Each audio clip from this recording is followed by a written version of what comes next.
अम्मा बाद, ये आपका सवाल है कि वुसअत रिज्क चाहिए कि रिज्क वसी हो। तो मेरे दोस्तों, रिज्क हर बंदे को मिलता है जितना अल्लाह रब्बुल इज्जत ने उसके लिए लिखा है। कुरान करीम हदीस नबविया को अगर हम देखें तो हमें रिज्क की परेशानी करनी नहीं चाहिए। जैसे बंदे को मौत ढूंढती है वैसे बंदे को रिज्क ढूंढती है। हदीस पाक में आपने जुमा की खुतबा में हर खतीब से हदीस सुनी होगी, अला व इन्न नफ्स लन तमूत हत्ता तस्तकमिल रिज़्क़हा। अल्लाह के रसूल सल्लल्लाहु अलैहि वसल्लम का इरशाद गिरामी है जिसका मफ़हूम है, फरमाया जब तक बंदा अपने रिज़्क़ को मुकम्मल नहीं कर लेता अल्लाह की तरफ से उसे मौत नहीं आ सकती। तो रिज़्क़ की परेशानी न रखें।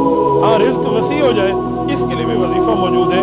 अल्लाह रब्बुल इज्जत के दरबार में आपने वजीफा पढ़ना है तो इंशाअल्लाह अल्लाह पाक अपने फजल से, करम से, एहसान और इम्तिनान से आपके रिज़्क़ को वसी फरमा देंगे। मेरे दोस्तों, वो वजीफा क्या है? सूरत यासीन। ये कुरान करीम की सूरत है जो 22वें पारे से शुरू होती है और 23वें पारे में ख़त्म होती है। ये सूरत नंबर 36 है, सूरत यासीन। इनमें आपको 7 मुबीनें मिलेंगी।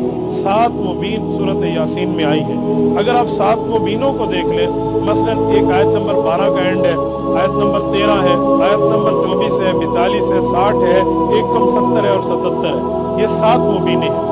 इसके पढ़ने की तरतीब ये है कि जिस वक्त आप सूरत यासीन शुरू करें, मुबीन पर पहुंचे फिर शुरू से आ जाए, फिर दूसरी मुबीन पर पहुंचे फिर शुरू से चलें, फिर तीसरी मुबीन पर पहुंचे फिर शुरू से चलें। ऐसे 7 मुबीन है। हर मुबीन पर जाएंगे तो पीछे से आ जाएंगे, यानी मुकम्मल फिर पढ़ेंगे।